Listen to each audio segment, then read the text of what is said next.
Madam, someone has come to see you.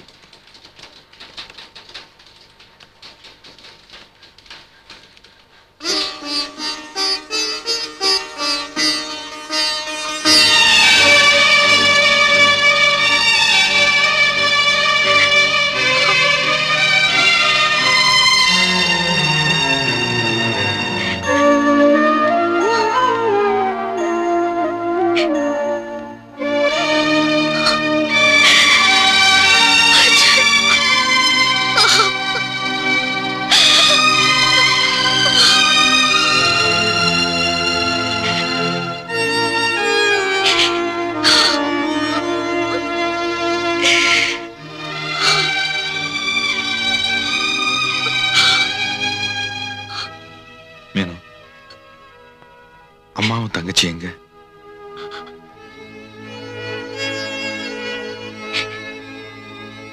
சொல்றேன்.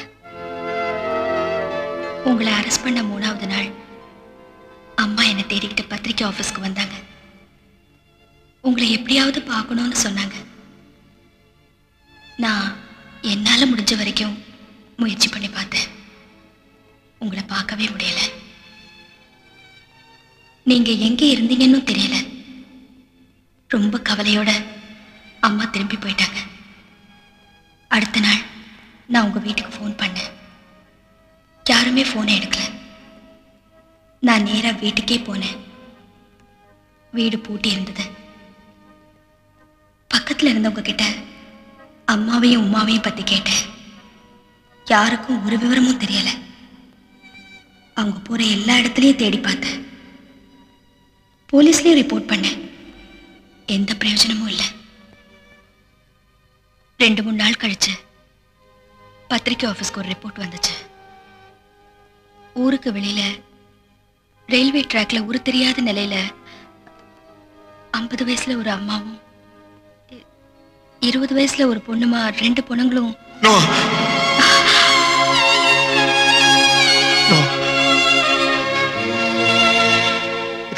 சொல்லாத.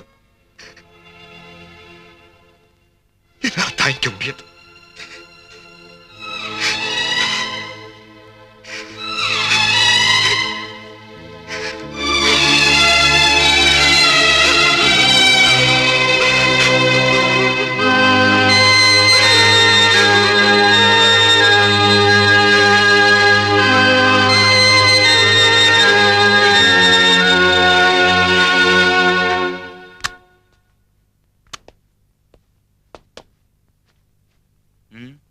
Supreme court order படி அர்ஜுனை ரிலீஸ் பண்ணிட்டாங்க.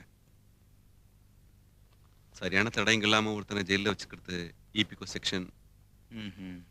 சாதகமான தடயங்களை அரசாங்க தரப்பு வக்கீலாலையும் கொடுக்க முடியல. காதிரும் அவன் கூட்டாளியும் கிடைச்சா தான் அர்ஜுன் மேல போட்டு சார்ஜ் செல்லுபடி ஆகும். ஆனா நாம எப்படி அவங்களை காட்டி கொடுக்க முடியும்? நாம இனிமேதான் அலர்ட்டா இருக்கணும். வர்மா சார், நீ காதிர் கிட்ட சொல்லி எல்லாரையும் ஜாக்கிரதையா இருக்க சொல்லு. Yes sir.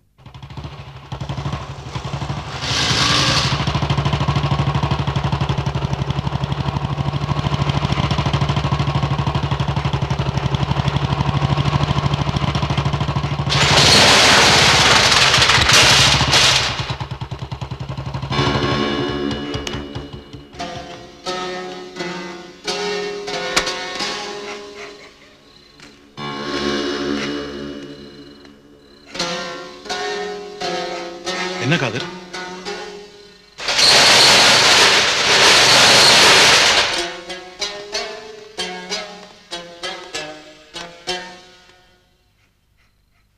காதர், என்ன விஷயம்? வில்லியம்ஸ், அர்ஜுன் ஜெயில இருந்து வந்துட்டான். நீங்க 2 பேரும் ஜாக்கிரதையா இருக்கணும்.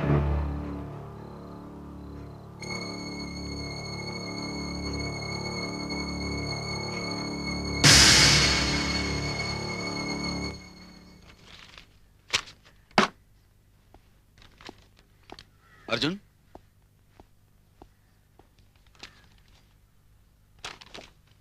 நீ வேலையில இருந்து டிஸ்மிஸ் ஆன அப்புறம் உனக்கு சேர வேண்டிய செட்டில்மெண்ட்கான செக் இன்னும் என் கையில தான் இருக்கு. இப்ப சுப்ரீம் கோர்ட் நிரபராதின்னு சொல்லிடுச்சு. சட்டப்படி மறுபடியும் இந்த வேலைக்கு சேர்றதுக்கான சான்ஸ் உனக்கு இருக்கு. அர்ஜுன், நீ ஒரு காரியம் பண்ணு. கோர்ட் ஜட்ஜ்மெண்டோட ஒரு காப்பியும் மறுபடியும் டிபார்ட்மெண்ட்ல சேர்றதுக்கான ஒரு அப்ளிகேஷனையும் என்கிட்ட கொடு. மற்றதை நான் பாத்துக்கிறேன் அர்ஜுன். நோ சார், இனிமே எனக்கு அந்த வேலை வேண்டாம். அர்ஜுன், போலீஸும் பத்திரிகை உன்னை பத்தி என்னென்னமோ எழுதினாங்க. ஆனா நான் எதையும் நம்பல. எனக்கு உன்னை பத்தி தெரியாதா? நடந்ததெல்லாம் மறந்துரு. நீ மறுபடியும் வேலையில சேரணும். நீ மறுபடியும் பழைய கேப்டன் அர்ஜுனா மாறணும். அதான் என்னோட ஆசை. நோ, நான் என்னோட முடிவை சொல்லிட்டேன். அதுல எந்த விதமான மாற்றமும் இல்லை. சார், நீங்க செஞ்ச எல்லா உதவிக்கு என்னோட நன்றி.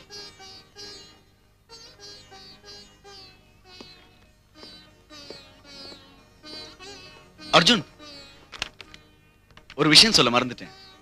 போலீஸ் கமிஷனர் கிருஷ்ணா நீ எங்கன்னு கேட்டு பல தடவை போன் பண்ணாரு.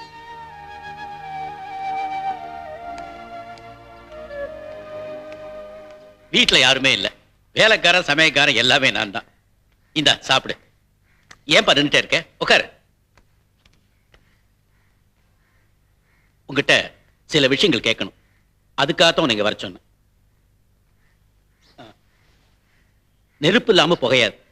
அன்னைக்கு நீ என்னென்னமோ சொன்ன, ஆனா எல்லாத்தையும் அந்த மினிஸ்டர் மறுத்துட்டார். Now you are free. இப்போவாவது அப்ப என்ன நடந்ததுங்கிற உண்மையை என்கிட்ட சொல்லு ப்ளீஸ். உண்மையை தெரிஞ்சுக்கிட்டு நீங்க என்ன சார் பண்ண போறீங்க? உனக்கு ஹெல்ப் பண்ணத்தான். ஹெல்ப்பா? எனக்கா? எஸ். அன்னைக்கு நான் உண்மை சொன்ன எனக்கு உதவி பண்ணாம 2 வருஷம் ஜெயில வச்சிருந்தீங்களா?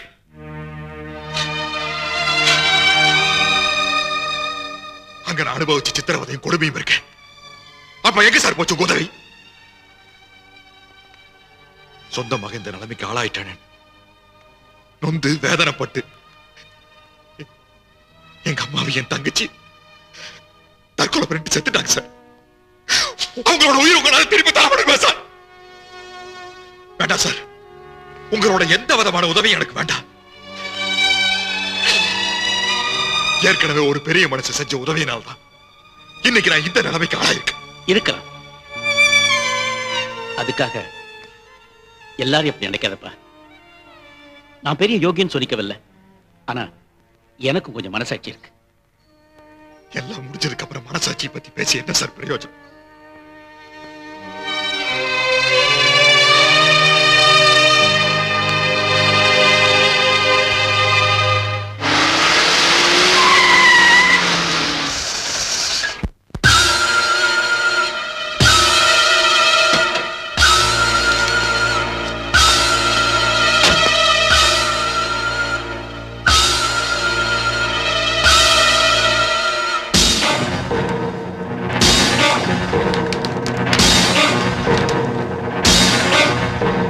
என்னடா மறைக்கிற?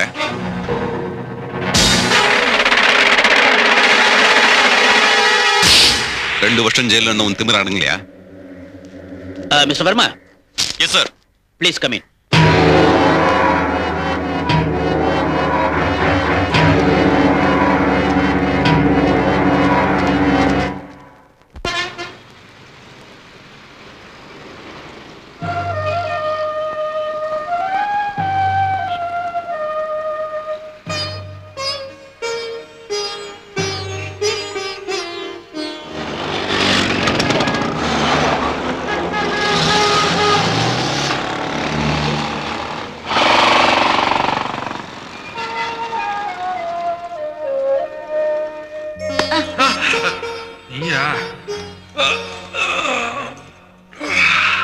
ஒரு 5 நிமிஷம் கழிச்சு எடுத்திருக்கலாம்ல. ஒரு அருமையான கனவு கெடுத்துட்டேன். 747 ஜம்போ ஜெட். நாங்க தான் பைலட். அப்படியே பறந்து வந்து அர்ஜுன், நீ நினைக்கிற மாதிரி இந்த கல்யாணம் அவ்வளவு சுலபம் இல்லப்பா.